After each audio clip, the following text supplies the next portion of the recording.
The following presentation is brought to you by the Realm Network. It's right about time again. I'm back here with Ed, and now we're going to get into the little nitty-gritty here. Now we're going to get into the wrestling part of this. Now, let me set the stage for a little bit. Now, the wrestling team, the writing team, the creative team at WWE is me and Vince McMahon. That's it. Cornette's no longer part of the process. It's me and Vince. Now, Ed, I'm not an imbecile, Now, I'm not the sharpest knife in the drawer. I've already said you're smarter than me. I have no problem saying that. But I knew I needed help, and we're going to get into the why in a minute, Ed. Writing 52 shows a week.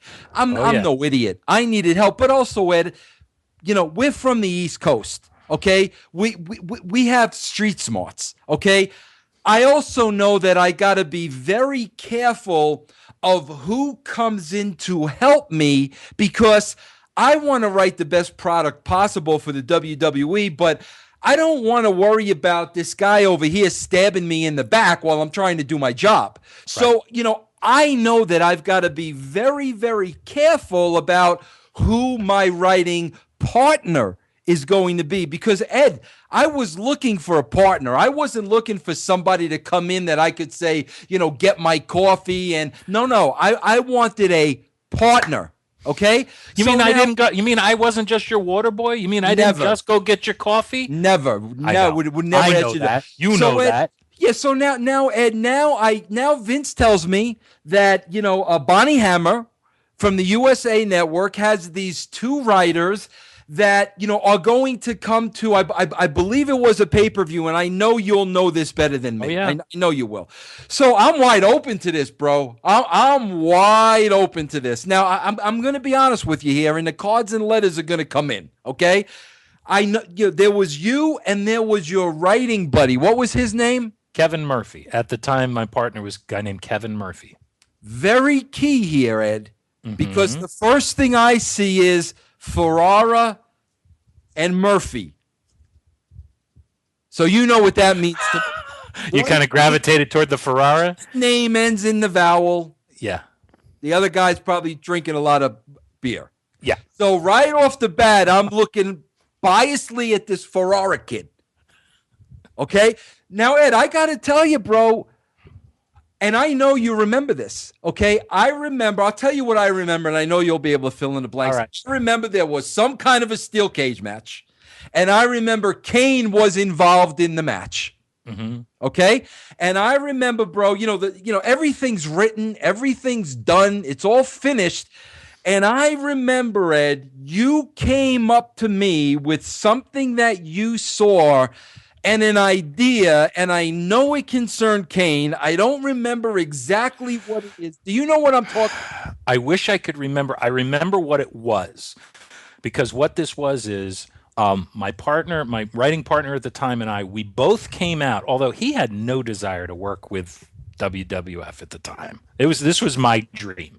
But because we were partners at the time, he came out with me. But if you probably don't remember this, but we were both there for the pay-per-view. And the pay-per-view was the King of the Ring, when Mick went off the top of the cage, when he had the Hell in the Cell match with Taker. I would have never even known that. That was the day that that we first met. But I didn't spend that day. We were just backstage. We were just flies on the wall, because you guys were all busy. You were doing stuff, but the next day, my partner left the next day because, again, he wasn't interested, but I stayed around for Raw the next night.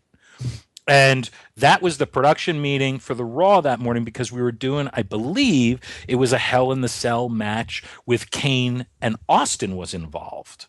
And it had I don't remember what the idea was, but it had something to do with, I think, a gas can. I remember a gas can, and I remember something to do with lifting the cage and raising the cage, or bringing the cage down, or something like that at an inopportune moment. What it was, I'm like you, I have no idea. But it was around there, but it was Raw the next night. Well, I can tell you this, Ed. I remember it was that one idea that I said, this is the guy. This is your guy. Bring him in. He's smart as a tack. His last name ends in a vowel. Bring him in. And it really was that one idea. So now, Ed, you come in. Now it's me, you, and Vince McMahon. The first thing I'm going to ask you is, bro, never asked you this question. Feel free to say whatever's on your mind. What's the first, what are your first insights on me? On you? Well, okay, first of all, because I was a fan, I knew who you were. I knew who you were from seeing you on TV, and I knew that Vince Russo was Vic Venom. I also knew you were doing a lot of the writing with the TV. I didn't know to what extent that it was just you and Vince, because in my mind, I'm coming from LA and where there's staffs for everything, and I'm looking at the product and I'm going, there's got to be a staff, there's got to be a whole bunch like the way they have it now, to churn out this much material. And I was shocked when I saw it was just you and Vince. And then, going on from that's the same mind frame that was like, really, no contract, you're going to hire me without a contract? So my first opinion of you, it was the same thing. I for whatever reason, I was instantly comfortable with you, and I think it was the Northeast Italian connection. You went out of your way to really be friendly to me and to make me feel comfortable. But at the same time, like that next night, I don't know if you remember this, but that next night at TV, you had me producing promos. You had me producing vignettes. Like I produced Gold Dust that next night. You had me producing a few things to try me out and see if I could do it.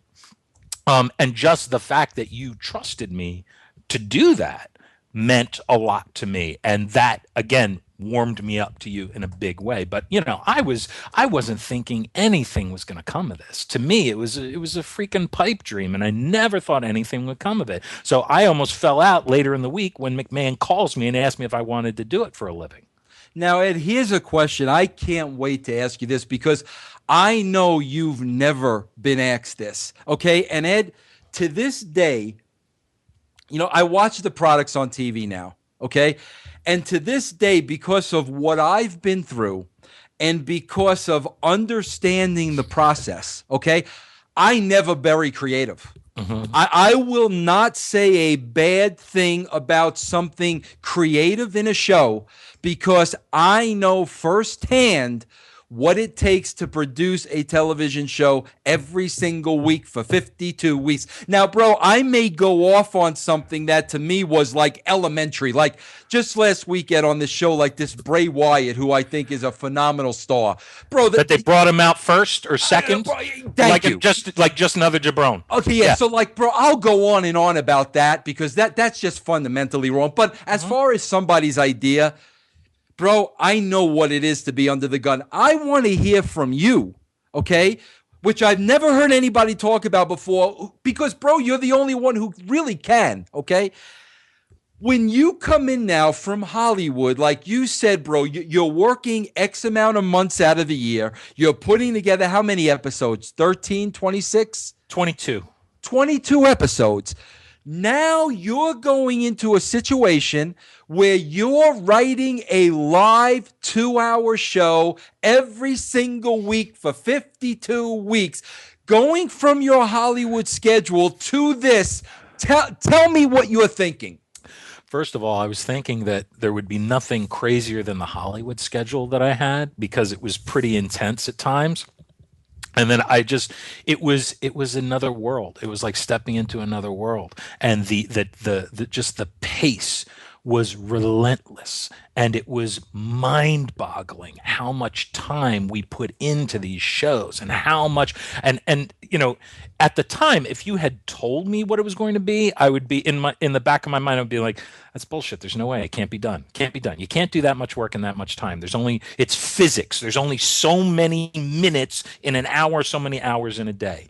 But we did, and we managed to get it done. But that's what really blew my mind, just the pace and how little free time there was. But It made sense. When you're talking about 52 weeks a year, you're talking about live programming. You're talking about, things that change that are beyond our control. You're talking about showing up at TV and a lot of the boys not knowing what they're doing and changing things that day, changing things hours before we go on the air, going on the air live. I mean, it was a whole new world. I had never done live television before. Everything I had ever done was either taped before a studio audience, and you always have your redos, or shot like a movie, and shot on a sound stage over time, and it gets edited together. I'd never done live TV before, so that was a whole new avenue that I had to learn about. And you taught me so much about that, and taught me so much about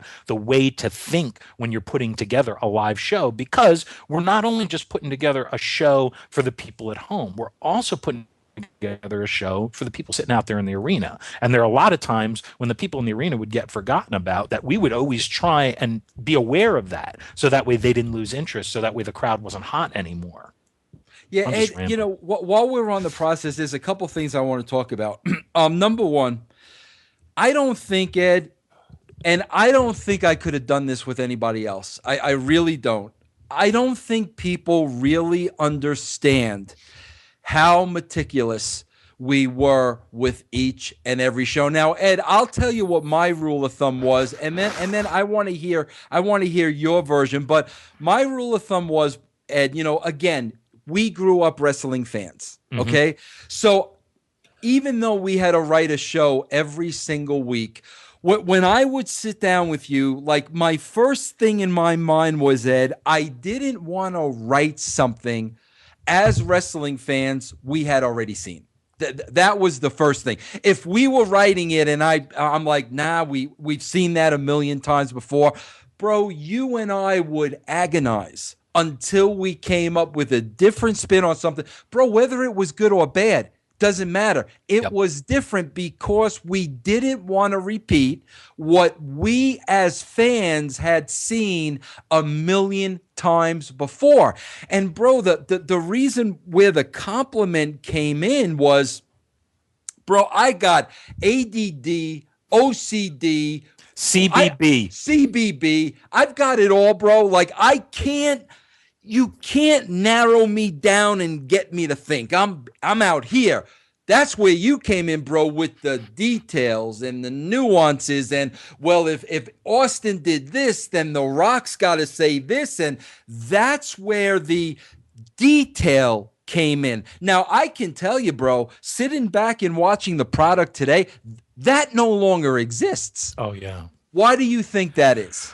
I think, first of all, it doesn't exist because they've got like 478 people on the writing staff. They've got way too many writers. I saw somebody tweeted a picture a couple of months ago of one of the writing meetings at one of the pay-per-views, I guess it was, and it was a boardroom table with at least 18 people sitting around the table, with Hunter up at the head end of the table, and still other people sitting in chairs around the room. And this is them going over the script. This wasn't a production meeting with everybody involved in the show, but it looked like the old production meetings. This was just them going over and just trying to wrangle that many ideas and trying to come up with something good, when you don't necessarily have more than two people on the same page in that room to begin with. So what we would do is we knew what we needed to do. We knew what was coming up at TV. We knew what we were coming off of. And I agree with you. I think that we complemented each other very well, because you had those big ideas,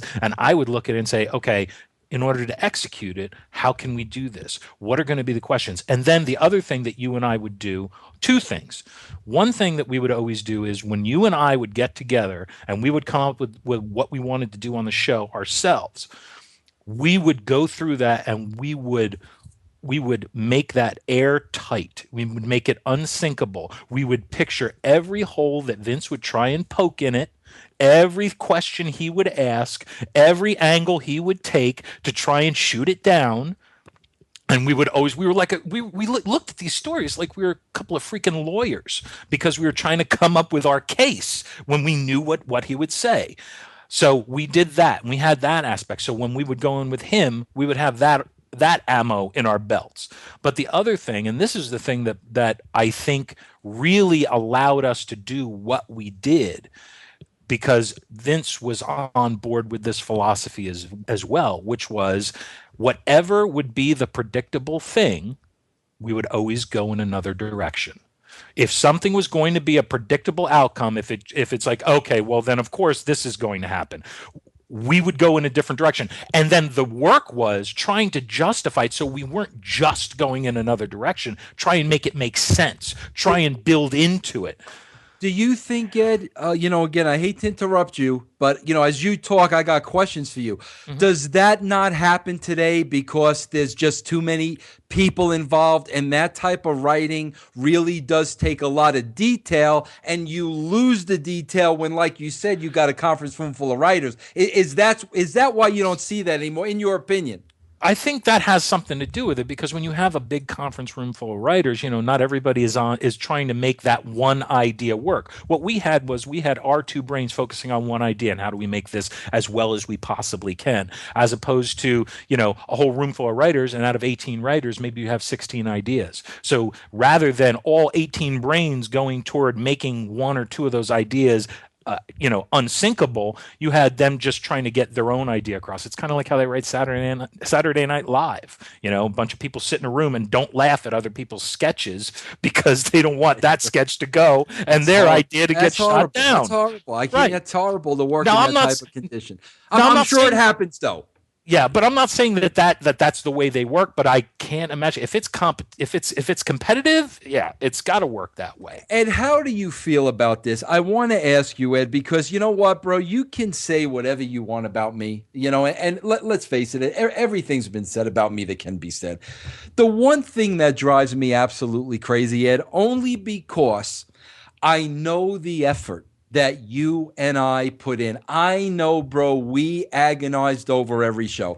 I know our philosophy was always next week's show is going to be better than last week's show. I know that's how we worked. So, bro, the one thing that always drives me crazy is, the picture that's been painted over the years of Vince being this great filter that took all these ideas from these two Italians, and somehow, some way, Vince McMahon made them great. Now, honestly, Ed, how do you feel about that? Like when you hear that, how does that affect you?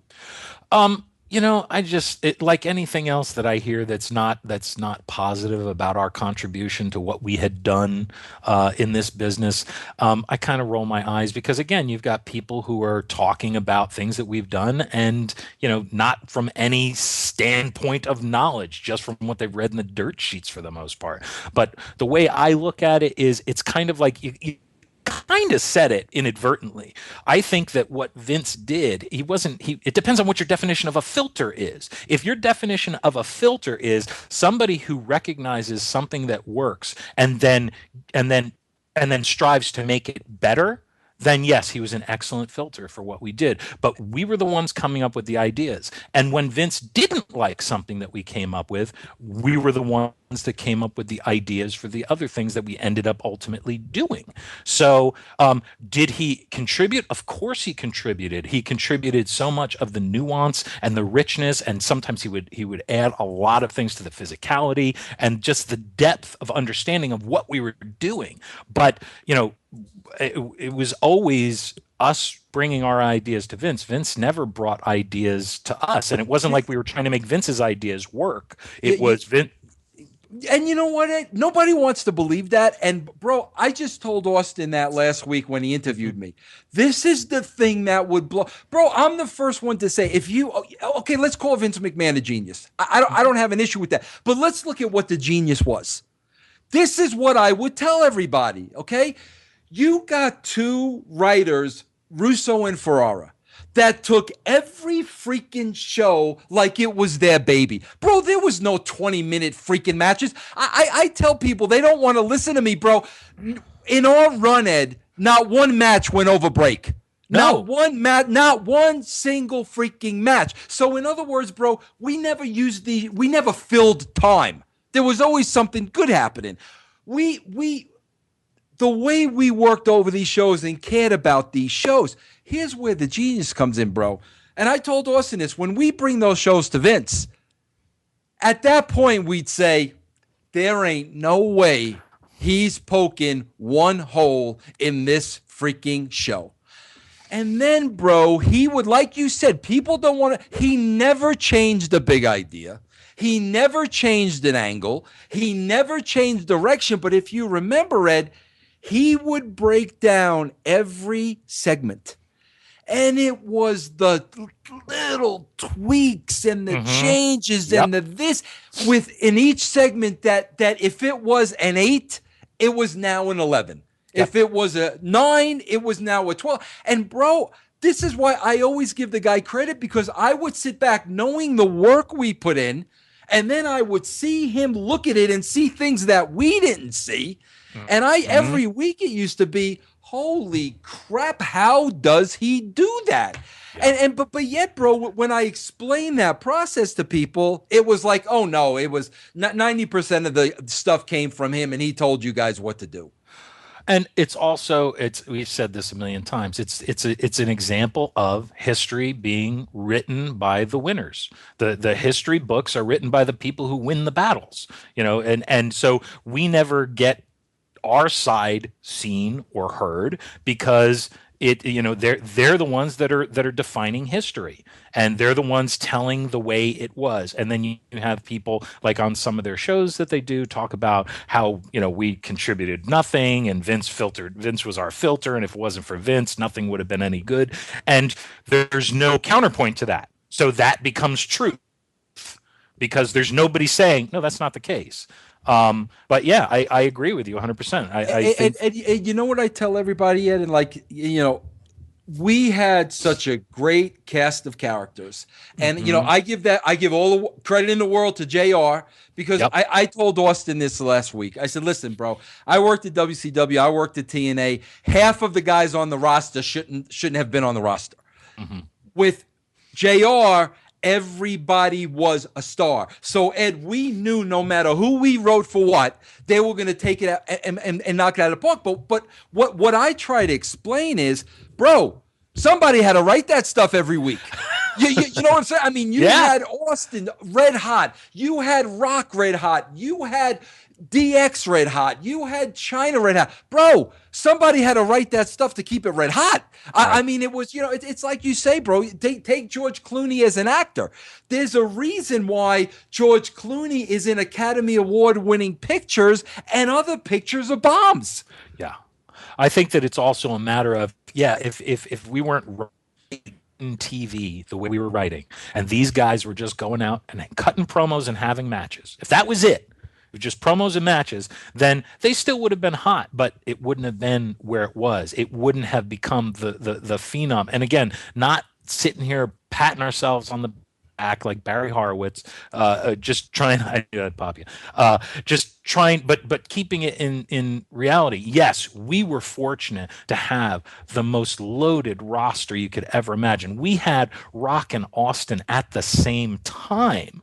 It wasn't like we were working at WWF when they had Bruno, or when they had Hogan, or they've got Cena, when they've got one guy. We had two of the greatest of all time, if not the two greatest of all time, we got to play with each and every week. Now, with that right there, that's going to make our job a little bit easier, but it's also going to make it harder, because we got a lot more pressure on us. We've got to keep them hot, keep them red hot. And you want to, you could talk about this, the difference in approach between Austin and Rock, and the week to week, and what they were doing every week, where Austin was like, nope, I'm going to do my stuff. I'm going to get this. And Rock was always looking to change it up. Rock was always looking to do something different. And just that dynamic, man, that was like a dream working with those two guys. Now, Ed, here's something I want to touch upon. And I know, bro, this has never been touched upon before. This has never been spoken upon before.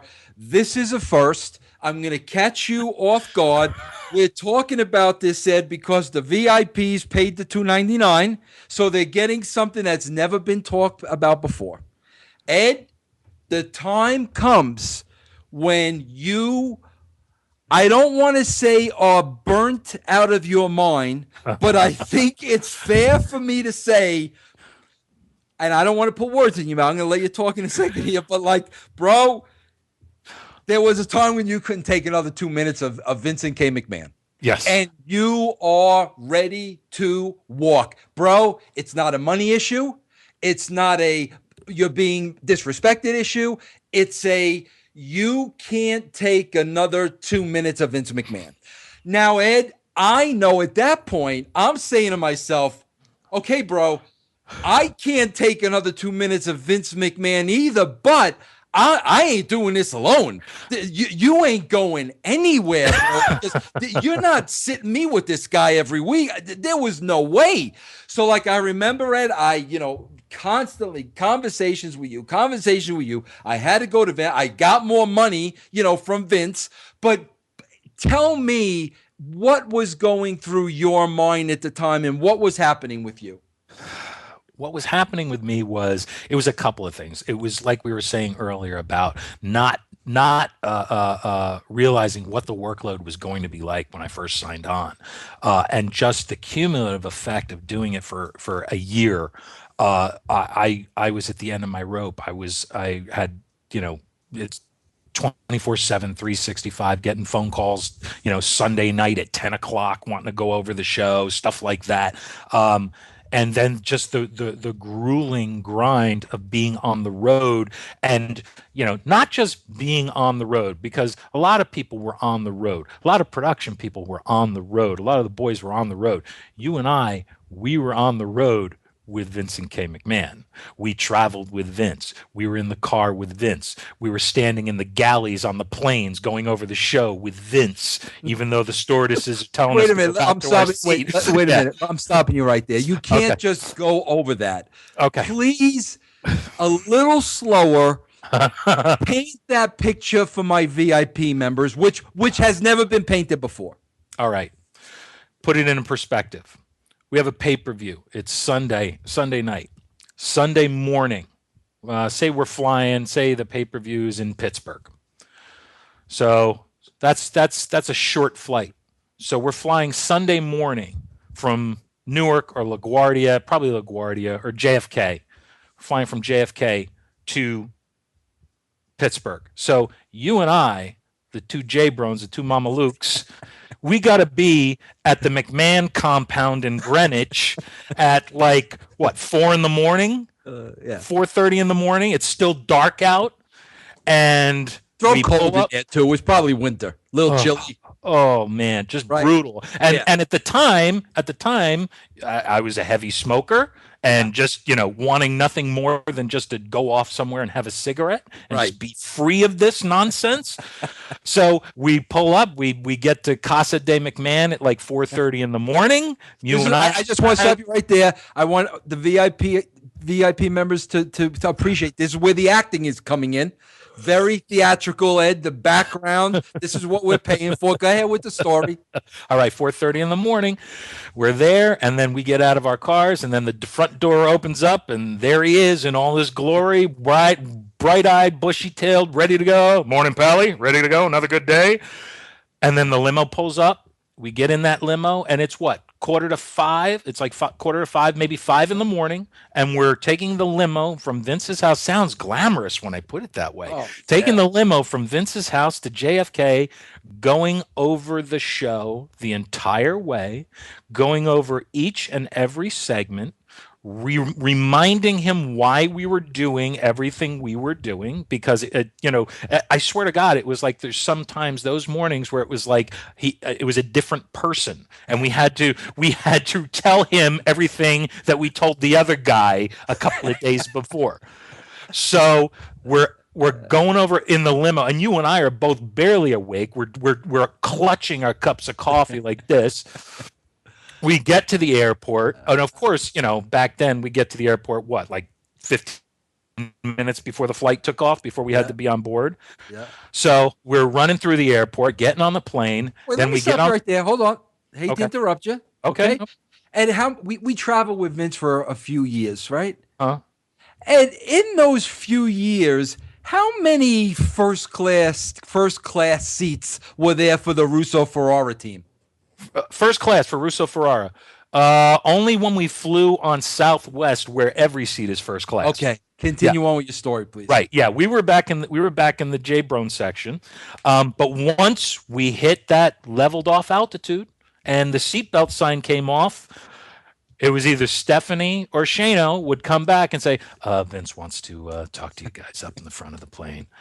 So we would go up in the front of the plane, and what would we do? We would stand around in the galley, because that was the only place where we could have a meeting on the plane. And the stewardesses, I don't know what the hell was wrong with them, but they were like acting like we were getting in their way or something. Like they had stuff to do.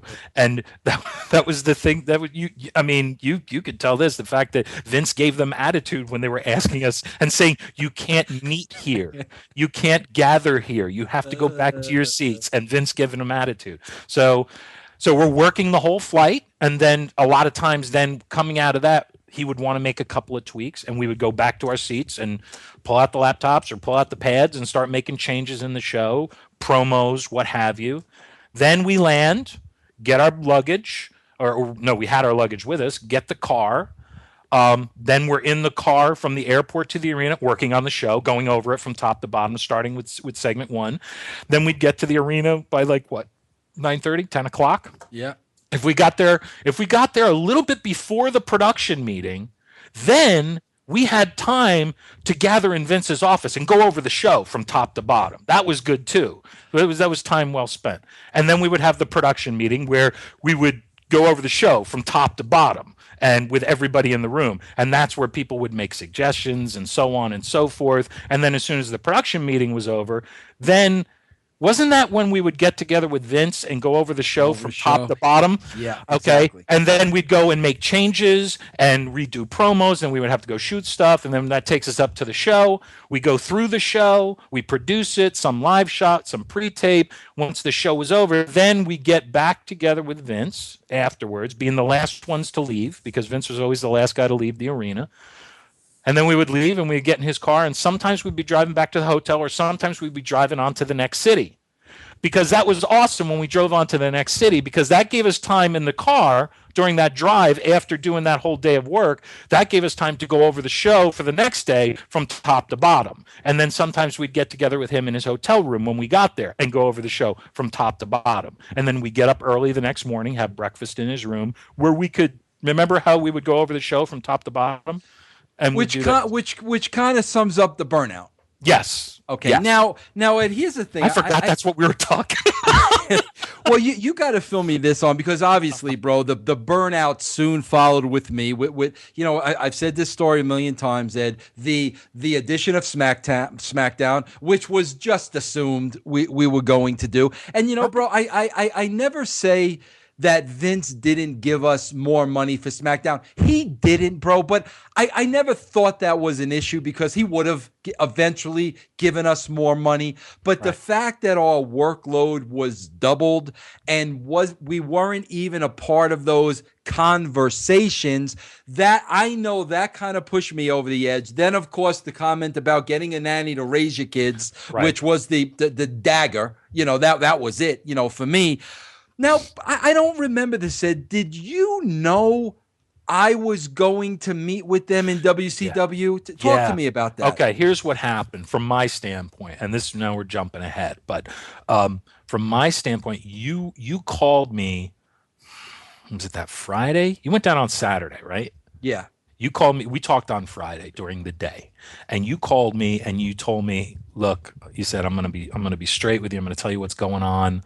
And you told me you had been in touch with them, and you were flying down there on Saturday, and it looked like you were going to be signing with them. If everything worked out and it was all good, you would probably end up signing, because you were unhappy. I mean, we had at this point, when you and I got together, like half of the time we were together, we were talking about how unhappy we were as we were working on the show. So I knew that, you knew that.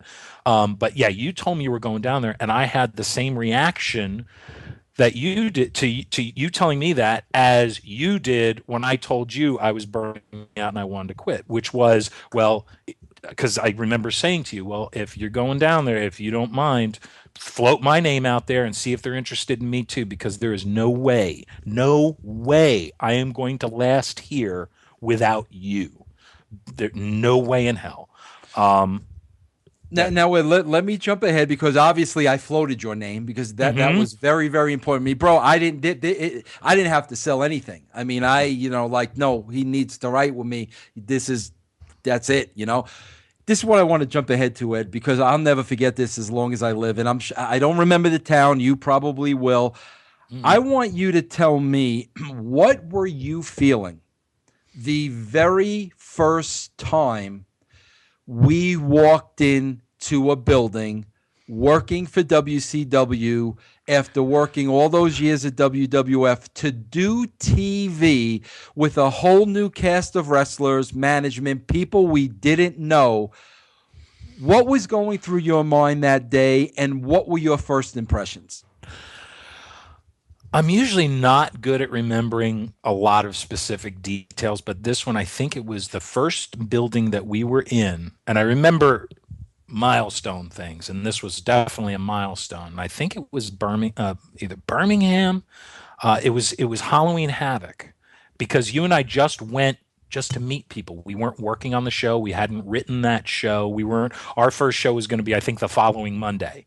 So we just went to meet people and everything. And on one hand, it was just so rejuvenating to be in a different environment with different people, with fresh faces, with people, and at that point, everybody was going out of their way to talk to us, to be nice to us, to shake our hands, to get to know us, to put in a good, put in a good word for themselves, that sort of thing. So that was nice. But then the flip side of it is looking at the TV production and what they were used to, which made us go, oh my God, what are we dealing with here? Because I'm sure you've talked about this before. The first time when we said to somebody, when's the production meeting? Yes. You know it. I want to say to back up us, you and my talk. I talked to Shivani a week ago. I hadn't talked to Tony Schiavone in years, and he said that to me. He goes, before you and Ferrara came, there were no production meetings. Nobody was on the same page. Nothing. Because up until that, bro, when I say that, nobody believes me. And that's why I'm glad that you're saying this, because we couldn't believe the structure. Yeah. It was a new thing when we instituted production meetings. But the thing is, when you're doing stuff and you're scripting it and you've got a lot of stuff going on and it all has to do with timing and all that, how can you not do a production meeting? You can't go in there half-assed with nobody knowing what anybody else is doing. You've got to have everybody knowing what's happening at all times, so that way everybody's on the same page. And it's hard enough when you have a production meeting and then stuff changes over the course of the day. But to not have any production meetings, but that was coming from the days when they would show up at the building at 5 o'clock and say, what are we doing tonight? Now, Ed, I want to get a little bit into those first 3 months with you, okay? Because those were the first 3 months, we were working together. I want to tell you, what I was feeling and what was going through my mind. I want to know specifically what you were thinking. Okay. Bro, I saw real quick, within the first 3 months, again, bro, we're East Coast guys. We get it. I'm sorry, bro. Nobody from the South is going to pull the wool over our eyes. I'm sorry. I hate to say that. Send in the card and letters. I'm apologizing to the MVPs, the VIPs. No, bro, they're not going to work us. Okay. So, bro, very early on, I saw the backstabbing begin. Okay. Now, bro, I'm going to say this because I don't drop names and I don't like talking about people, but I've said this in the past. The people I remember the most is, bro, every time I turned my back, I saw J.J. Dillon and Kevin Sullivan having sidebars. And the minute I would see them, they would scatter like rabbits. So you knew, okay, they're talking about me. So, bro, this went on, for about, 3 months. Now, Ed, my whole mindset was, and always was in the business, listen, I knew what was going on. I wasn't an idiot. They were paying me to write the best show I could. That's all I cared about. I'm not going to play a political game and run to Bill Bush and protect myself because these guys are burying me. Because my mindset always was, Ed, you know what? If you want to buy what they're selling, go with them and let's see what happens. A vast virus database That was always my mindset because, that's the confidence I had in my work. So basically, that went on. Bill Bush bought what they were selling. 3 months, I'm on the outside looking in. Before we get to that part, what's happening with you during these 3 months? A couple of things. At this point, like the first 3 months, I would say the first month was still somewhat positive. Yeah, there was backstabbing, there was people talking behind our back, but it didn't really cause any problems at first. Then fairly quickly after that, that's when a lot of the problems started with standards and practices, and you can't do this and you can't do that, and well, we're going to have to run this by Bill Bush and But at that point, we had just come in, and you and I, we had just moved. We moved our families. We're down now living in Atlanta, and it was kind of a big switch. So at this point, I was looking at, I was seeing the stress starting to get to you. I was seeing you start to focus more and more on we got to do this now. We got to go big. We got to go hard. We got to go strong. And all that through that whole time, I was like, dude, we said when we were coming in here, we need to take our time. We're not going to rebuild. Rome wasn't built in a day. We're not going to rebuild it in a day. And you were like, yeah, you're right. And then the next moment, we're gonna put the belt on Hoovy or whatever it was. You know what I mean? It was just a big idea. And the thing is, the ideas, it wasn't that there was anything wrong necessarily with the ideas, but it was too much, too fast, too soon. And I felt it needed to be a more gradual thing. And I felt that a lot of times, like where you and I would have discussions in the past and we would be able to go back and forth on these things, you were very much focused on the here and now. And I wasn't able to make headway with you. Less and less I was able to make headway with you and kind of get you to see what we were doing and what was happening because you were so focused on this. So I started feeling distance from you at that time because it wasn't like we were working on the shows as much anymore. We were working kind of at cross purposes. Not really, but it felt that way to me. Kind of like the Beatles in the winding years. A little bit. It was, but we both want to be John. So what's going to happen with that? And you know what, Ed? Everything you're saying is absolutely correct on the head. Boom, boom, boom. But again, where I was coming from was seeing this stuff going on behind my back and knowing it was happening. It was like, we've got to increase these ratings tomorrow because of they're trying to bring me down, but knowing full well it doesn't happen that way. Right. I knew, bro, but again, under those circumstances. So, bro, I agree with everything you're saying. I think you're dead on. Yeah.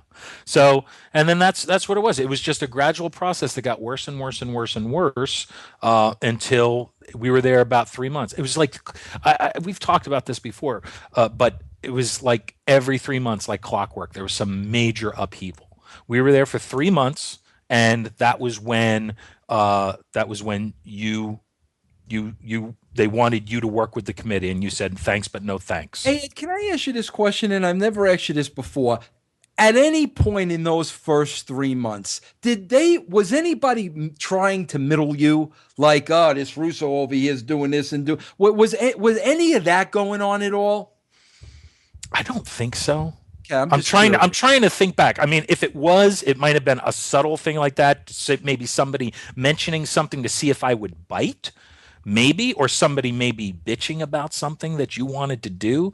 I can't remember anything specific, and it's not like it would have happened that way anyway, because it was a sort of thing where once it became clear that you were sitting out and they were doing the committee, I said right off the bat that it's not that I disagree with what Vince is doing. That's not why I'm here. I'm here because I moved down here. I need a job. Yeah, and yeah, I want to get into that. So Yeah. obviously, 3 months. Bill Bush buys what they're selling, calls me into his office, wants me to be part of a committee. Now, bro, again, the New York in me, I already know I have a signed contract that says I am head of creative. So as far as you changing the rules now, that's not going to happen. So like without missing a beat, I said, well, obviously that's not in my contract. That's not what I signed up for. So basically you've got to figure out how you're going to pay me. And I walked out,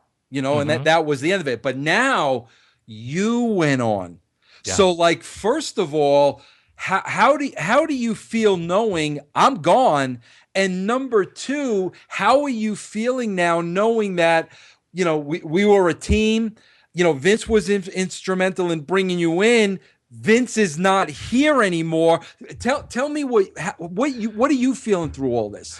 At this point, I was feeling kind of abandoned. I was feeling like I felt that a lot of our friendship, and we've talked about this. This is the divorce, because it was our friendship, which was one of the things that kept me going. It wasn't as vibrant as it was, because this got between us. This aspect of the business got between us, and it really sucked. Where I was at in my head, it was a matter of whether I believed that you were right or wrong. And I felt in my mind, I was feeling a little abandoned, and I was feeling like, it would have been nice for him to stick around a little bit, or at least try it. What's wrong with it? But then again, that's coming from me, because I didn't have head of creative on my contract. So as long as they wanted me to be a writer, I had to write. If I didn't, I would have been a breach of contract. And that was a pretty nice contract that I'm sure that they would have been happy for me to breach, so that way they could cut it. So I stayed on board, because I was like, well, this is the hand that I've been dealt. I'm going to keep plowing through and doing the best I can. And that was it. But I was feeling, like I said, feeling a little abandoned, feeling a little lost, because I was in with a lot of the people that were instrumental for you not being there anymore. And I think that that's also where a lot of the tension came between you and I, because I'm sure, not to put words in your mouth, but I'm sure that you were like, oh, Ed's working with these clowns, but where's Ed's loyalty? Because we talked about that before. Yeah, and and a couple of things I want to touch upon here. And again, bro, I'm just trying to zip through this, because I don't want to keep you here forever, because I could talk to you for the rest of the day. But okay, I want to touch upon this. Absolutely, that's going through my mind. I brought this guy in. He's my brother. He's working with these guys. Of course, I'm a human being. You're a human being. We're feeling the way anybody would have felt in that situation. Now, I read this today, bro, and I didn't even realize this. I don't even know if this is true. This is what I'm going to ask you now, bro. Of course, the ratings go south again, and all I remember during that period, bro, is there was a guy on TV acting like a dog. That's all I remember. Oh, the dog. Okay, God. I don't want to waste any time on the dog, but that's all I can remember. But so, bro, we had brought the rating up. Now, bro, the dog and this and that. Now it was kind of right back where we started. And, bro, I know, understand me. Okay, I know that had nothing to do with you. I mean, bro, I knew you enough to say this guy could not write TV like this if he tried. So, like, bro, I didn't get any pleasure out of, okay, Ed and I got the rating up. Now Ed's there with them and the ratings. I never looked at you that way ever, because, bro, it was so not you. So, bro, now the story goes, and I don't want to rehash a lot of stuff. Now they saddle me with Eric Bischoff. I don't have a choice. 3 months later, by the way. 3 months later. 3 months to the day. You and Eric are working together. Okay, bro. Now you got to keep in mind. No, me and Eric. Oh, okay. I was going to say. You got to keep in mind, bro. The same thing is going through my mind too. Now, my contract. I gotta protect this contract. Now, can they say you're head of creative, but you've got to work with bro? All I'm trying to do at this point is protect my money, just like you. So now I go and work with Eric. Now, bro, I'm reading today when I'm researching you that during that time, you were given the role of an agent. And bro, I don't even remember that. All right. So tell me, now you hear Vince is coming back with Eric Bischoff. Mm-hmm. What's going on? All right. First of all, I'll give you a couple of things. I'll tell you a couple of things. During those 3 months when you weren't around, the way it worked was this: the committee would get together. They would they would spend all their time thinking of what would be the matches we should do. What are matches that we should put together? What would be a hell of a match? Pardon my language, because I don't curse. Totally ass backwards. Yeah. With us, the story dictated the match. You don't book a good match and try to make sense out of it. And at these, I don't want to get another cheap plug here for my VIP members. These are the type of things you're going to find out. You don't book a good match and then try to make sense out of it. You book the stories that will then develop into matches. Go ahead. Okay. So the committee would get together and come up with what are the matches, whether it be for the pay-per-view, for Nitro, for Thunder. What are the matches we're going to do? And maybe once in a while we'd have some idea of the story, but usually not, because usually what happened was after we had the list of matches, then everybody would tag out and I would sit down and I had this list of matches and I would have to come up with something that resembled a show where these matches could take place. And I would have to come up with some sort of angle, storyline, what have you, to explain these matches away. And this is how TV was written for 3 months. I was essentially writing the shows just based on a run sheet of matches. And it's not like we necessarily had talked about all of these matches and what the storylines were going to be. Sometimes we'd have an idea of where some heat was coming from, but that was about it. So that's why the shows were in such horrible shape. That's why the shows were so bad, is because I was just desperately trying to crank out these shows to that we would be able to have 11 segments with a beginning, a middle, and an end. But other than that, there was no thought going into the storyline. So then what happened was, there's one day I remember we were down in somewhere in South Florida. I think they had flown us down to work in somewhere in outside of Miami or in the Keys or something like that. And word came down, we got a phone call that Eric was back. This was before we even know you were coming back in. We got a phone call, Eric's back in on creative. And at that point, I forget who it was. I think it was Bob Mold, who I love Bob. And he was working on creative at that time. He was on the committee. I'll never forget it. As soon as I forget who it was, it might have been Sullivan on the phone. And he was talking. He hadn't even hung up the phone yet. Bob Mold had closed his laptop, closed his notebook, put his stuff in his bag, and said, "I'm out. See you guys. I'm out of here." Everybody who was on the committee, I had a decent working relationship with, but you know me, that's me, because I don't want to go to work where there's strife and agita. I want to go to work and have a good time and enjoy the people that I'm with. So I'm going to try and get along with everybody. So, it wasn't the most miserable thing in the world, but the shows were brutal. Then when the word came in that it was going to be the two of you and I had a phone conversation. You might not remember this. And basically where this was kind of where the first time we had really spoken in a while since you had been gone. And this was where it was kind of like you kind of let me know how you were feeling and how, you felt like you like I had left you high and dry. I wasn't considering you, and I had told you, but you're not considering me. What about me? Same thing. We went and you said, "Look, I'll tell you this. I would never do anything to affect your employment. I would never do that. But at this point, you're not on creative. You're going to be an agent. When we go to TV, you'll be an agent." And in the back of my mind, it hurt a little bit because, again, it was kind of like the divorce, and we were you were giving me my records back. But at the same token, especially once we started doing it, it was the greatest thing that ever happened to me, because all I had to do then, and I was getting paid the same paycheck, was just show up at TV, and I was an agent for a match, maybe 2 matches, and it was usually a hardcore match and something else, something kind of a lot of zabada. But and that was it. That was all I did. I got to tell you, that's amazing, Ed, because I don't remember that at all. And absolutely, I don't question that for a second. You said, You but I'll were tell a you, different person back then, kid. bro. You were Can I tell you so something? messed up in your head back then. I was so messed up in my head, bro. And I talk about in my book the depression during that time, the thoughts running through, bro. I don't even want to, that's a whole other show. Yeah. Okay. But I'll never forget this, bro, because this is what might have been the ultimate wake up call, you know? And I tell everybody this story, and I'm not ashamed to say it. And the reason why I'm not ashamed to say it, and I never forgot it, is because this is what friendship is all about. I remember, bro, I don't even know when the conversation took place. I can tell you. Okay, at some point in time when we were friends again and we were talking again or whatever, you basically said to me, during that period of time in WCW, you know, you said to me, you go, Vince, every time you and I had a conversation, you said it was all about you. And you never asked me once how I was doing.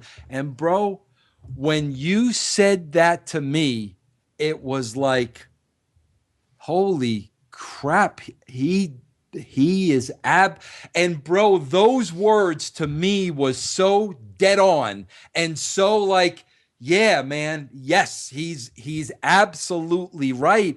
And it really it something changed for me hearing those words from somebody like I really cared and loved about, that to this day, bro, I tell everybody that story because to me, that's friendship. When you can say something, first of all, when you can say something like that to somebody else and the somebody else can sit there and say, bro, you're absolutely right.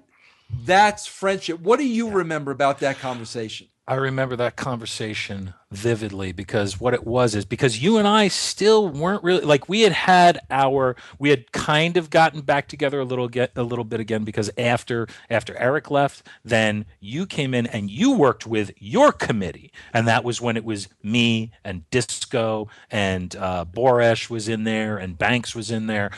So that was that, and then again 3 months after that, that was when stuff started going downhill and you weren't doing it anymore and it went back to the old BS.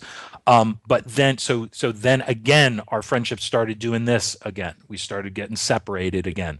You kind of went radio silent on me a little bit and it was hard to get conversations going with you.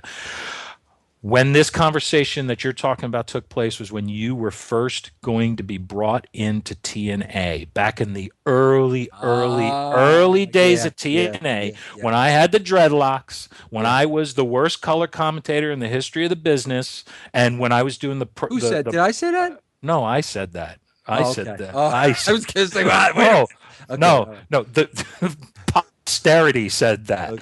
Okay. You were coming in, and I remember, I think it was Ronnie Harris gave me the Iggy that you were coming in. And then Jerry brought me into his office, and he said, just want you to know. Or no, it was Jeff. And Jeff said, just want you to know, we're bringing somebody in. And I hope you're okay with this. I'm sure you will be. You're a pro. He's a pro. And I knew as soon as he was saying that, I was like, because, at that point it was because, again, I felt like, again, he abandoned me. Just like you felt like toward me, I was feeling the same way toward you. And then when you came in that first day, I remember I said, Vince, let's talk. And we had a conversation because I was like, okay, if we're going to be working together, we got to get this stuff out. We didn't have to get it out before because there was kind of like an abrupt cut and we didn't see or talk to each other. So I was like, okay. But then if we were going to be working together, I was like, let's talk. And that's when we talked. And that's when that conversation happened. And that conversation, like you said, that was the beginning of the rekindling of the friendship that now is stronger than it ever was based on all these bumps based on what you said to me. Yeah. Well, yeah. I mean, and based on everything, based on the good times and the bad times, because we had a lot of good times before that. We got to back up a little bit, bro. And I promise you, I'm not going to keep you here that much longer, but there's a couple key things we got to talk about. We got to back up a little bit. Okay. Ed, like I knew, bro, like you and I know the ratings so well, and we know audience so well. Like, bro, like I knew where the rating was when we came in. I knew where we brought it in 3 months. I knew where it was when they brought me back. Bro, when I went back that second time, I knew in my mind we've lost the people. We had them. You gave them 3 more months of crap. I knew that going in. So, bro, of course, I don't want to get into why I left again. This is for you, but like, okay, bro, WCW's ending. You're living in Atlanta now. Okay, what are you gonna do? I had no freaking clue. At that point, one of the things I considered, I was like, I could go back to LA and rekindle my comedy and TV writing career, but then immediately that thought was followed up with, well, yeah, I'm going to go out to LA for what, the last 3 years of my career, because I was in my mid 30s then, late 30s, and once you hit 40, it's really hard to get, it gets harder and harder to get work as a comedy writer in LA. So that wasn't anything I was really looking into. And yeah, I'm like you. I went through a huge bout of depression at that time where I didn't know what I was going to do. That was when I went on Atkins and lost 70 pounds because I didn't have anything that I wanted to do or knew what I wanted to do. So I was in the gym like 3-4 hours a day. And I was in the best shape I had ever been in my life physically, but mentally I was in the worst shape I'd ever been in my life. Now, Ed, I don't think a lot of people know about this, and I don't know too much about it, but isn't this where the Savage thing came in a little bit? I had been talking a lot with Randy, and he wanted to get something going. Didn't know what, didn't know how. Figured we would find somebody who wanted, find some money mark that would want to back some, because now with WCW being dead and with WWE at that time, WWE at that time, basically not doing anything with them, there was all this talent on the market, and Randy was like, there's got to be a way we can do something. So I had been talking to him a lot, and we'd been coming up with ideas, and he had this and I had this. So then I moved down to Florida after my contract was up. After the balance of my contract I had ridden out up until October of 2001. Then we moved down to Florida for like 6 months because nothing really came of it. But when I was down in Florida and working with Randy, trying to get something off the ground, but nothing really happened. Except I got to hang out with Randy a lot and Brian Adams, and that was nice. But other than that. That was when the TNA started. And that was when Jeff started calling me and telling me he was putting together TNA. Would I be interested in it? And this was right around the time that I said, you know what, I guess I'm done with writing for television, but I had been messing around with my computer and doing some editing. So I went and I took a 6-week avid editing boot camp. And when I wasn't even done with this, because I was learning, I was like, maybe I'll be an editor.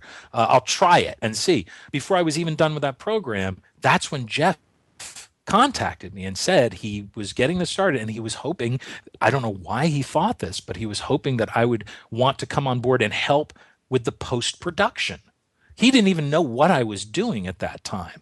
But you want to talk about stuff just like synchronicity coming together. It just so happened that that's what I had been working in. So that's why I went into TNA at the very beginning back then, because even though I was on camera as the worst color commentator in the history of the business, I also was the post-production supervisor, because we were editing all of those things, all of those pay-per-views. Bro, here's one of my favorite Ferrara stories that I love. I love this story, bro, because see, I'm cracking up just thinking about this story, but I'll never forget, bro. TNA starting. Jeff wants me to go to TNA. I was meeting with Vince that nightmare that took place in 2002. Finally, bro, I make the decision. I'm going to go work for Jeff. I tell Stephanie on the phone. I go to work for Jeff. Bro, the first show, his investor drops out. I'm with Jeff after the show. Bro, the guy's practically near tears. He knows I turned down this offer. Now I got nothing. This is before Dixie's in play or anything. And I'll never forget, bro. So there's a certain period of time that everybody's working at TNA for free. Okay? You tell that story, because I think this story is freaking phenomenal. It got to the point where I remember it vividly because it was a Friday. It was a Friday, even though the conversation with the investor had happened, what, Tuesday, Wednesday? Something like that, yeah. It was a Friday, and I find out middle of the afternoon on Friday that the investor fell out. And we didn't have money for payroll this week, Jeff told me. And I said, well, I'm going to go home, packing my shit. I'm going home. And when you figure this out, give me a holler. Let me know what's going on. But I said, if there's no pay, there's no work as far as I'm concerned. The only one. You put everything in a little box. Put everything in a box, took it away. Because of the fact because at that point, I was so burnt to a crisp on all the BS that comes with the business. Forget it. So I was like, you know what? This is what. And to Jeff's credit, and to my discredit, he called me 2 days later and said, "Hey, just wanted to let you know we got ourselves another investor. We're good. We're good on payroll. Everything's ready to go." But because I had that psychological break from the company, and I was like, I had to get used to the idea of being done. I was used to the idea already. And I said, you know what, Jeff, I think I'm going to use this break as my exit because of the fact that, smart. Yeah, it was, I mean, at that point, with Jeff, I don't blame him for being hot with me because I'm sure he was, because of the fact that I know he was working hard and scrambling and trying to make it work. And he had all this responsibility and all these people depending on him. And for me to say, well, that's nice, good going, but not good enough for me. I'm out of here. But at that point, I was saying to myself, you know what, this business has, over the past couple of years, has brought me nothing but gray hair, agita, bad moods, and I need to be done. So I used that as my exit, and I didn't come back until 2009. 7-year gap. What's happening in that 7 years? 7 years. That point, we shortly after I left TNA, I was working. I was doing bartender work in Nashville. I was also doing some writing of my own, and then stop right there. Okay, the writing on your own. Bro, okay. Dark Consequences. Mm-hmm. It's a collector's item now, not available anywhere. Bro, you gave this to me once, and I swear, I tell. First of all, I hate to read. Yes. You gave it to me, so I read it. I told everybody, if Stephen King had put his name on this book, you would have believed that Stephen King wrote this. But bro, it was, to this day, some of the most incredible writing I've ever read. Bro, I made my kids read it. Incredible. Just tell me a little bit about that book. That was at that time, I didn't know what I wanted to do, but I was like, oh, let me mess around with some short stories. And Stephen King always was my favorite writer. So I was like, you know what? I want to write horror. I want to write in this style. So I just wrote some stories. And the problem was the stories were what I had written. They were too long really to submit anywhere that took horror short stories. And plus at this point now I've gone back and like I would want to completely rewrite them from top to bottom, because at this point it was just kind of like, hey, I think I'm going to write some stories, but I had never studied that form of writing. Now I have an MFA in creative writing, so I know a lot more about it. And kind of like now I kind of like a little bit, not cringe at the stories, but I'm like, I would need to rewrite them in a big way before I would feel good anymore about sending them out. But back then, hey, I didn't know any better. But that was what I was doing. I was saying to myself, well, I'm going to try and do something with this. And I wrote these bunch of short stories and couldn't really find a place to market them to because they were a little bit too long. So I said, you know what? I found Cafe Press and I said, you know what? I'll publish it myself. I'll put it together myself and do it a print on demand gimmick. And that was what I did. Now it's not even available. So like the 6 people who bought it, do you have a lot of copies of that book left? I don't even think I have a copy of it. Because I would have loved to sell it, bro. Phenomenal book. And let me ask you this, because we've never spoken about this. 2009, I call you to come back. Right. Obviously, bro, people, again, bro, I get blamed for everything that happened at TNA. I was not the head of creative at TNA. I worked for Jeff. Okay, so bro, that's that. I pitched Jeff stuff. He liked stuff. He didn't like stuff. It wasn't my decision at the end of the day. Whatever. Jeff has the whole Kurt Angle gimmick, which I'm not even going to go into. Now they need me to write again. Well, my first thing is, well, I'm not writing alone. Ed Ferrara needs to write with me. Okay. Mm-hmm. I want to get, because, bro, I've thought about this, and I don't think I realized it at the time, but I think it really became more and more apparent to me after you had left. Why do you think, from your mouth and your opinion, why do you think that little run was short-lived? With me and you again.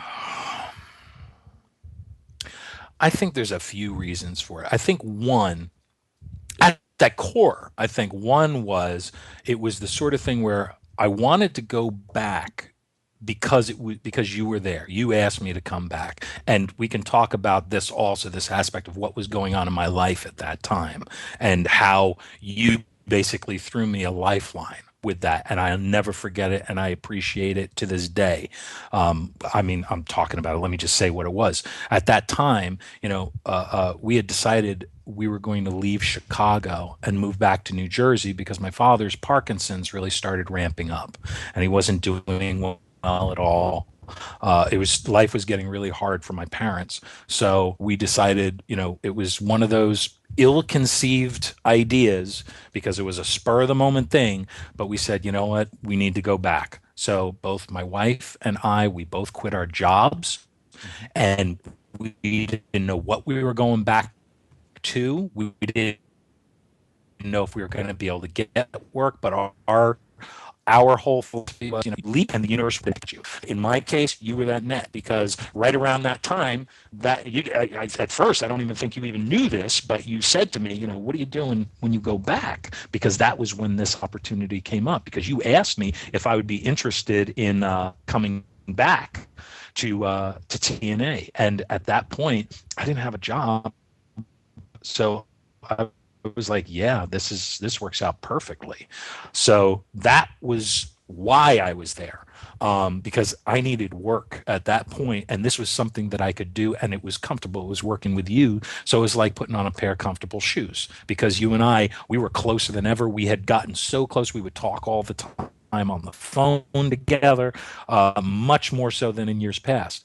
Why it didn't work out, maybe partially putting some of it on myself, is because I wasn't there because I was passionate about the business and because I was passionate about being there. And maybe that's why some things just didn't rub me the right way.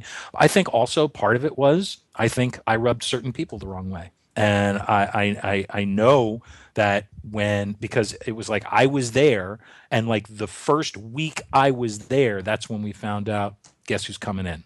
And it was Eric and Hulk.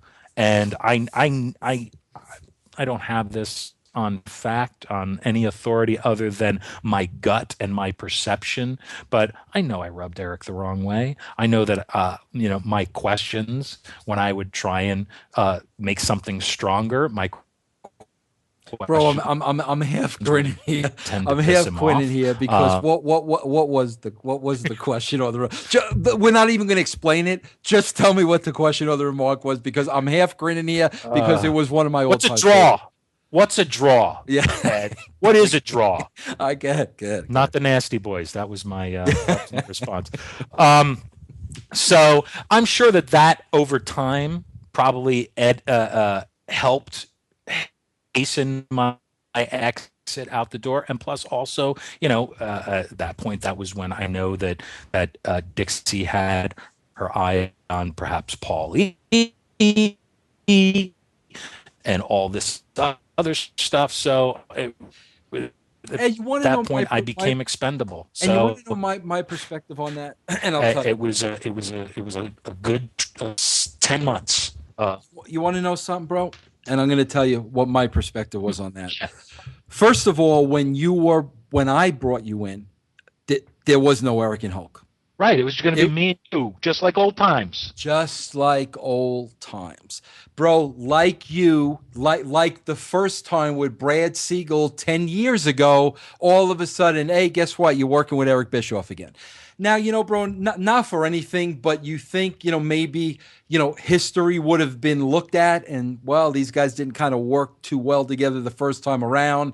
What makes you think it's going to work this time around? That type of a thing, bro.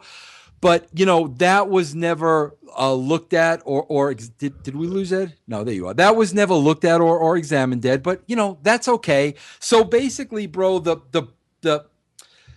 difference in opinion that existed between Eric and I was still there. Now, bro, I've said this many times. I never, ever have or will bury Eric Bischoff because I think, like me, I think Eric tried very hard to have a relationship with me. I tried. Mm-hmm. I know he tried. Bro, here's the bottom line, okay? We grew up on the WWF on the East Coast, Vince McMahon. That's what we grew up on. Eric grew up on Vern Gagne, AWA, Minnesota wrestling. So, bro, right there, you're going to have two completely different mindsets. Completely. They did things completely different than the WWE. So Eric's going to view things one way. We're going to view things another way. That's not going to go away. That's always going to be there. So what happened, bro, was now when Eric gets brought into the mix, okay? And, bro, at that point, it becomes a job for me.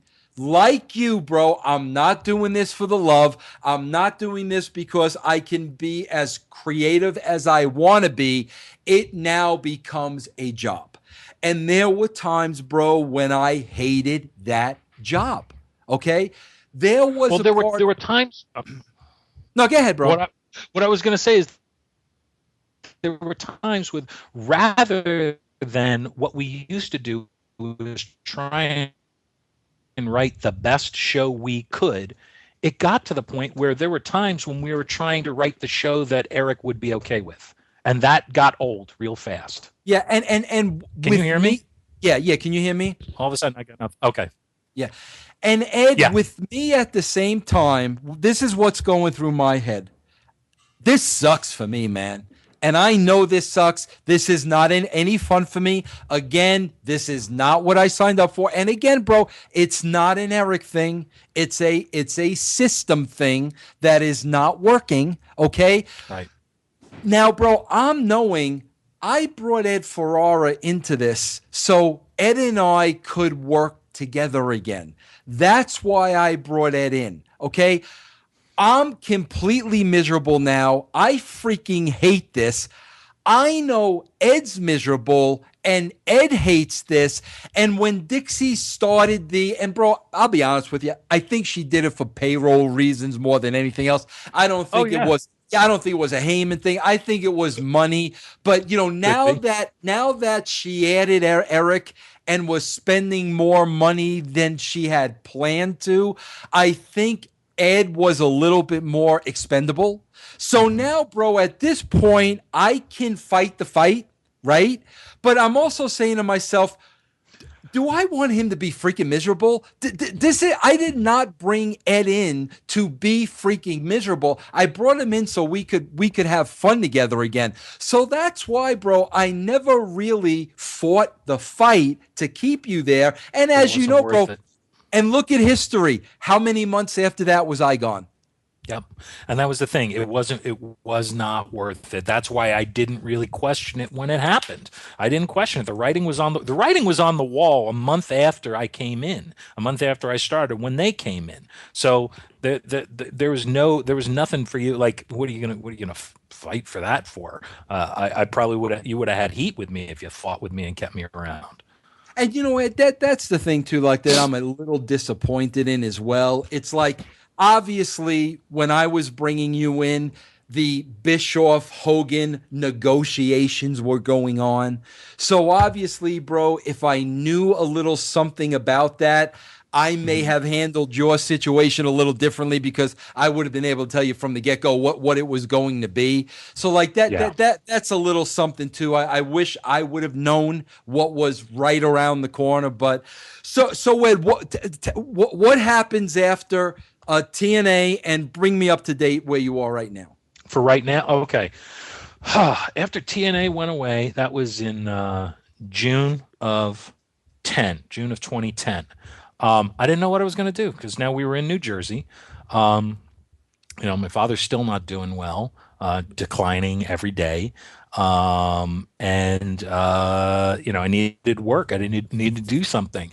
I had been doing a lot of teaching when I was in Chicago before that, but the problem was I tried to get teaching jobs in New Jersey, and whereas in Chicago, all of my experience, my professional experience writing for television, producing, all of that got me teaching jobs because these schools, they were a little bit more media savvy and they appreciated the experience that I had. And they said, yeah, you can come in, you can teach these classes. In New Jersey, I didn't have that. They wouldn't even look at my resume without a master's. So I said, okay, well, to make myself a little bit more marketable as a college level instructor, I'll get master's degree. So I went into what they call a low residency master's program. And low residency isn't online. What it is, because this is a writing program. So what I would do is I would go away, twice a month, twice a year. I would have to go up to Maine for 10 days. And for that was the residency. And for those 10 days, I would have classes and workshops and seminars and meetings. I mean, it was like nonstop, go for 10 days. And it was awesome. And then the rest of the year, I would be at home writing and sending pages off to my faculty mentor, and he would or she would comment on them and give me comments back and try and get my writing as good as it could possibly be. And I was just writing all year round. Did that for 2 years and got my master's degree. And that was right around the time that my wife and I realized, my father had passed away about a year beforehand. And my wife and I, we were just miserable back in New Jersey. It was the whole thing of, you can't go home again. And it just really was not a good move for us. I'm glad we were there for my father and my mother and for my family. But beyond that, it was a horrible move for us. So we had to get out. We had to leave. We had to go somewhere else.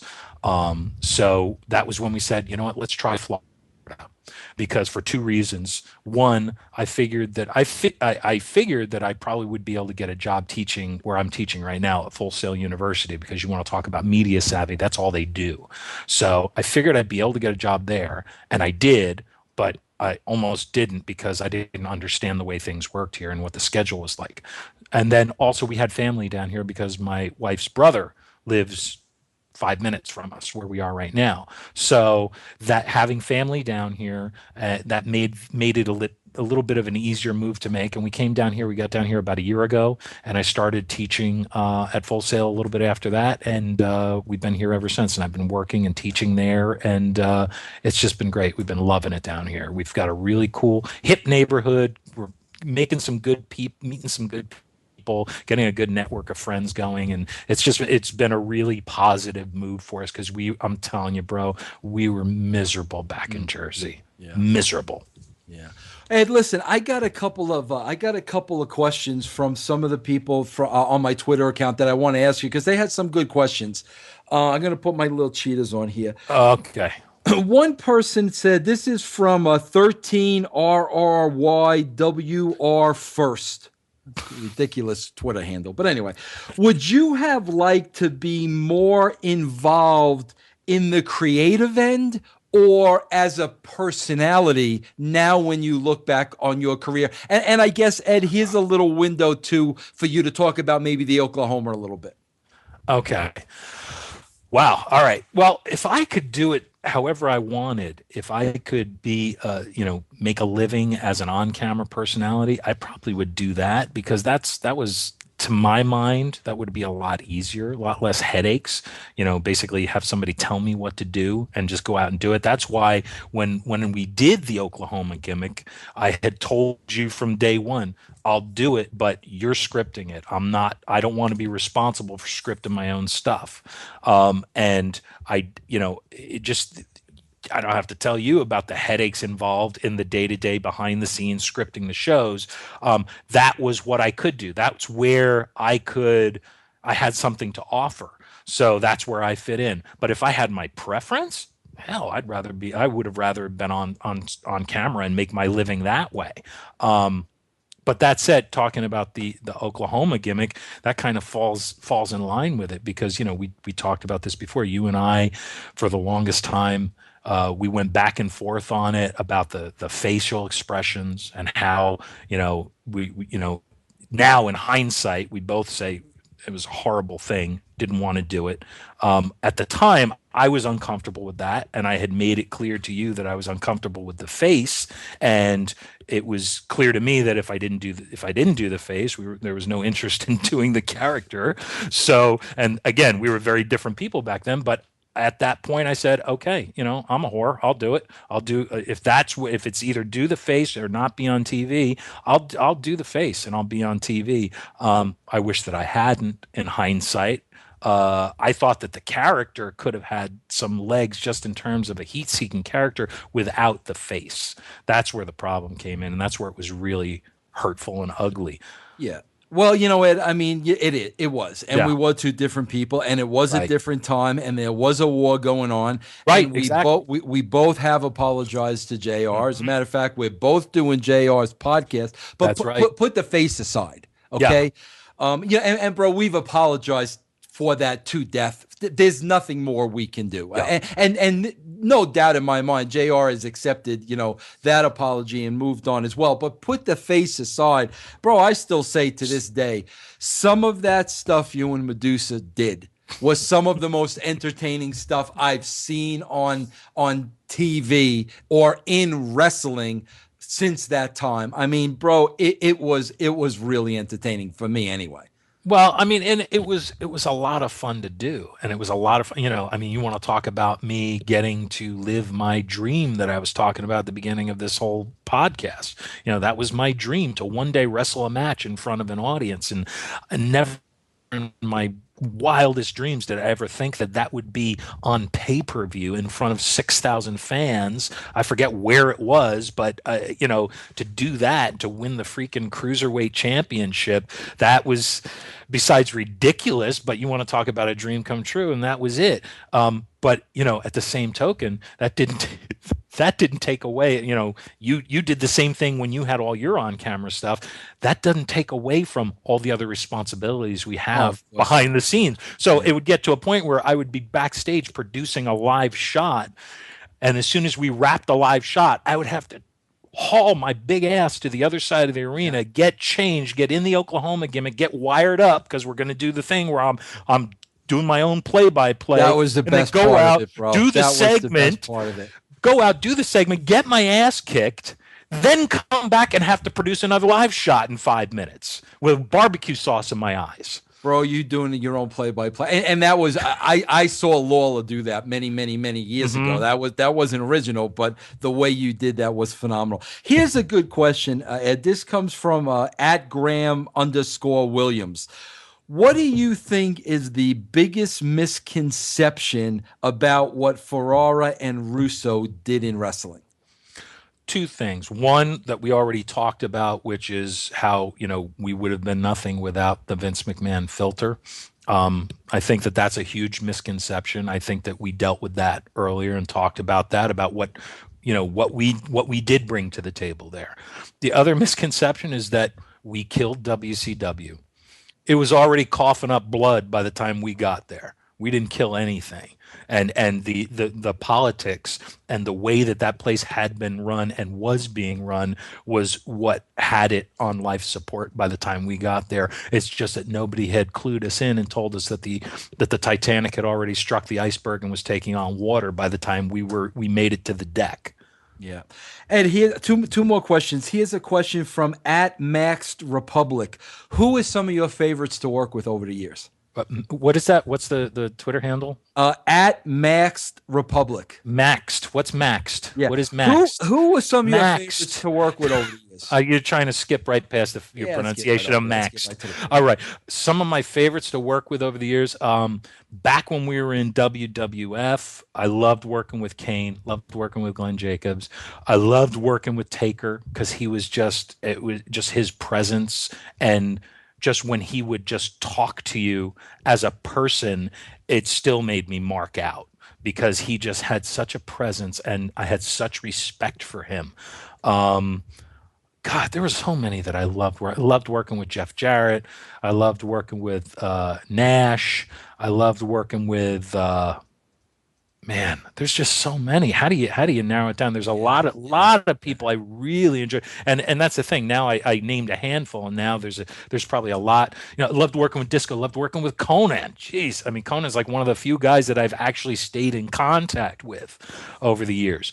Those were the guys that made coming to work enjoyable. The guys who tried to make the work as good as possible, as opposed to the guys who tried to find a fault in everything, and the guys who had problems with everything no matter what. So I loved working with Rock, I loved working with Mick, I loved working with Austin, all these guys. But so it's a really lame answer to that, because there's a lot of guys that I really liked working with. Yeah. Here's a last question, Ed. It's from @MattL.Robbins, and he wanted to know what looking back now, what was the proudest moment of your career? Proudest moment of my career,